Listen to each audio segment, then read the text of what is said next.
அனைவருக்கும் இனிய இரவு வணக்கம். நம்ம இந்த வீடியோ பதிவில் பார்க்க இருக்கிறது இந்திய அரசியலமைப்பு சட்டம். சரிங்களா, நம்ம ஆல்ரெடி கோஆப்ரேட்டிவ்க்கு கிளாஸஸ் பார்த்துக்கிட்டு இருப்போம். அந்த வரிசையில் ஜிகே கிளாஸஸும் நம்ம பார்க்கலாம். சரிங்களா, ஜிகே பொறுத்தளவில் நம்ம கோஆப்ரேட்டிவ் எக்ஸாமாக இருந்தாலும் சரி, டிஎன்பிசியாக இருந்தாலும் சரி, பிசி எக்ஸாமாக இருந்தாலும் சரி, எல்லாத்துக்குமே ஒரே சிலபஸ் தான். அதனால் இது எல்லா எக்ஸாமுக்குமே உங்களுக்கு கவர் ஆகும். நம்ம இதில் பார்க்க போகிறது பார்த்துக்கிட்டிங்கன்னா 6ஆம் வகுப்பு முதல் பருவம் குடிமையியலில் ஃபஸ்ட்டு லெசன் தான். சரிங்களா, இதுலேருந்து அடிக்கடி கொஸ்டின்ஸ் குரூப் 4 எக்ஸாமினேஷன் கேட்குறாங்க. இதில் இருக்கக்கூடிய மிக முக்கியமான கொஸ்டின்ஸை தான் நம்ம இந்த வீடியோ பதிவில் தெளிவாக பார்க்க போகிறோம். நீங்கள் நம்ம சேனலுக்கு புதியவராக இருந்தால் மறக்காமல் சேனலை சப்ஸ்கிரைப் பண்ணியிருங்க. உங்கள் நண்பர்கள் கூட்டுறவு வங்கி தேர்வுகளுக்கு படித்து கொண்டிருந்தாலும் அவர்களுக்கும் நம்முடைய சேனலை ஷேர் பண்ணிடுங்க. அவங்களுக்கும் மிகவும் பயனுள்ளதாக இருக்கும். வாங்க வீடியோக்குள்ளே போகலாம். இந்த பிடிஎஃப் லிங்க் கீழே டிஸ்கிரிப்ஷனில் இருக்குது, மறக்காமல் டவுன்லோட் பண்ணிக்கிறீங்க. முதல் கேள்வி பாருங்கள். இந்தியாவில் அதிகம் மழை பொழியும் பகுதி எது அப்படின்னு சொன்னால் இந்த மௌசிராம் சொல்லக்கூடிய பகுதி தான். சரிங்களா, இது எங்கே இருக்குது அப்படின்னு சொன்னால் மேகாலயா மாநிலத்தில் இருக்குது. இரண்டாவது கொஸ்டின், இந்தியாவில் மிகவும் குறைவான மழை பொழியும் பகுதி எது அப்படின்னு சொன்னால் சால்மர்னு சொல்லக்கூடிய பகுதி, இது ராஜஸ்தானில் இருக்குது. மூணாவது கொஸ்டின், 2001 மக்கள் தொகை கணக்கெடுப்பின்படி இந்தியாவில் டேஷ் முக்கிய மொழிகளும் டேஷ் பிற மொழிகளும் கொண்டுள்ளது அப்படின்னு சொல்லி பார்த்தீங்கன்னா 122 முக்கிய மொழிகளும் பிற மொழிகள்னு சொன்னால் 1599 மொழிகளும் இருக்குது நம்ம இந்தியாவில். 2011 கணக்கெடுப்பின்படி இந்தியாவில் அதிக மக்களால் பேசப்படும் மொழி அப்படின்னு சொல்லி பார்த்துக்கிட்டிங்கன்னா ஹிந்தி. சரிங்களா, அதுக்கப்புறம் இரண்டாவது வங்காளம் 8.30% மக்கள் பேசுகிறாங்க. தெலுங்கு எடுத்துக்கிட்டிங்கன்னா 6.93, மராத்தி 7.09, தமிழ் எடுத்துக்கிட்டிங்கன்னா 5.89%. இந்திய அரசியலமைப்பு சட்டத்தின் டேசாவது அட்டவணை அலுவலகம் மொழி பற்றி குறிப்பிடுகிறது அப்படின்னு சொன்னால் 8வது அட்டவணை. இந்திய அரசியலமைப்பு சட்டத்தால் டேஷ் மொழிகள் அலுவலக மொழிகளாக அங்கீகரிக்கப்பட்டுள்ளது அப்படின்னு சொன்னால் 22 மொழிகள் தற்போது அலுவலக மொழியாக அங்கீகரிக்கப்பட்டுள்ளது.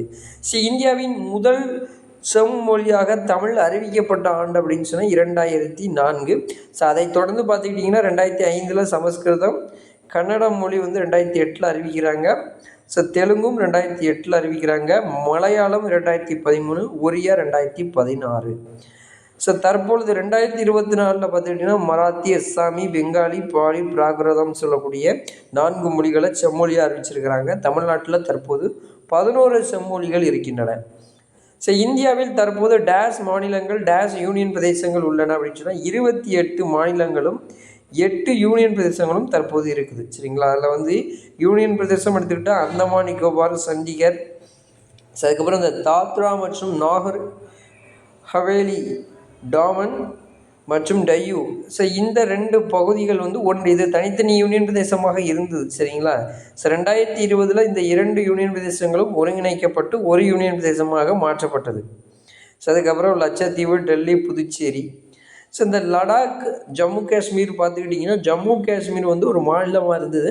2019 இந்த ஜம்மு காஷ்மீர் 2 யூனியன் பிரதேசங்களாக பிரிக்கப்பட்டது. சரிங்களா, அது ஒன்று லடாக், இன்னொன்று ஜம்மு காஷ்மீர்.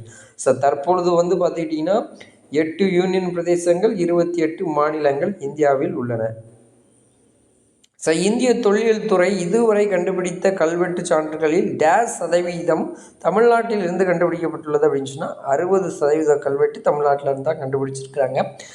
இதில் 60% தமிழ் மொழியில் தான் இருந்திருக்குது. சரிங்களா, முந்தைய மொழின்னு சொல்லக்கூடிய தமிழ் மொழியில் பாதிக்கும் மேற்பட்ட கல்வெட்டுகள் இருந்திருக்கின்றது. வேற்றுமையில் ஒற்றுமை உள்ள நாடாக இந்தியா விளங்குகிறது என்று நேரு டேஷ் நூலில் குறிப்பிட்டுள்ளார் அப்படின்னு சொன்னால் டிஸ்கவரி ஆஃப் இந்தியான்னு சொல்லக்கூடிய நூலில் குறிப்பிட்டிருக்கிறார்.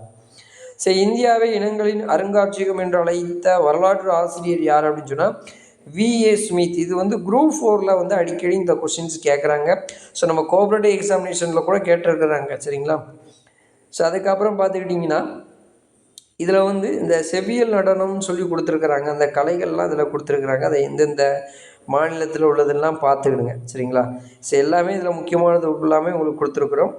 இந்த இந்திய நாட்டுப்புற நடனங்கள் அப்படின்னு சொல்லி கொடுத்துருக்காங்க. இப்போ உதாரணமாக தமிழ்நாடு எடுத்துக்கிட்டிங்கன்னா கரகாட்டம், ஒயிலாட்டம், கும்மி, தெருக்கூத்து, பொம்மலாட்டம், புலியாட்டம், கோலாட்டம், தப்பாட்டம். ஸோ அதே போல் வந்து எல்லா மாநிலங்களுக்கும் உள்ள அந்த நாட்டுப்புற நடனங்கள் இங்கே தெளிவாக கொடுத்துருக்குறாங்க.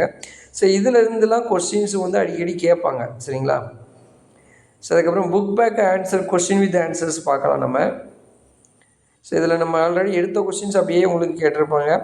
ஸோ இந்தியாவில் டேஷ் மாநிலங்கள் டேஷ் யூனியன் பிரதேசங்கள் உள்ளன, நம்ம ஆல்ரெடி பார்த்துருப்போம்.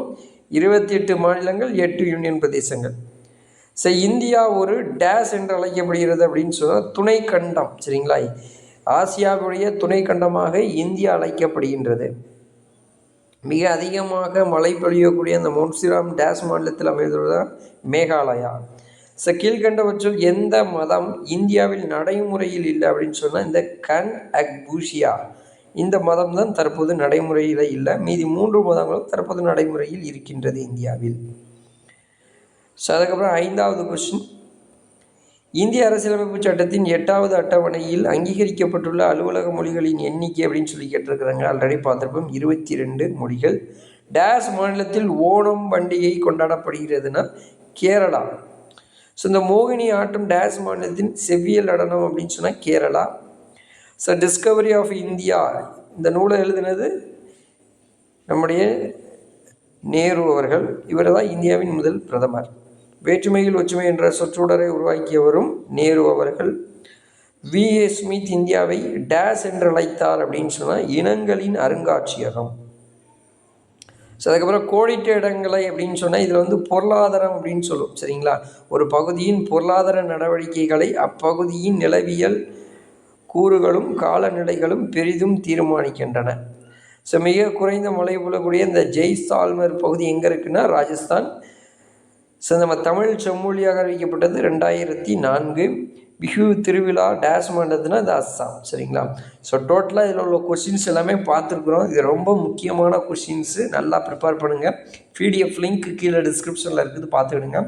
ஸோ வரக்கூடிய குரூப் 4 குரூப் 2 தேர்வுகளுக்கும் சரி, ஸோ கோஆப்ரேட்டிவ் எக்ஸாமாக இருந்தாலும் சரி, இதர தமிழ்நாட்டில் நடைபெறக்கூடிய தேர்வுகளாக இருந்தாலும் சரி, இந்த கேள்விகள் அனைத்தும் மிக முக்கியமான கேள்விகள், படித்துக் கொள்ளுங்கள். ஸோ மற்றொரு வீடியோ பதிவில் உங்களை சந்திக்கிறேன். நன்றி, வணக்கம்.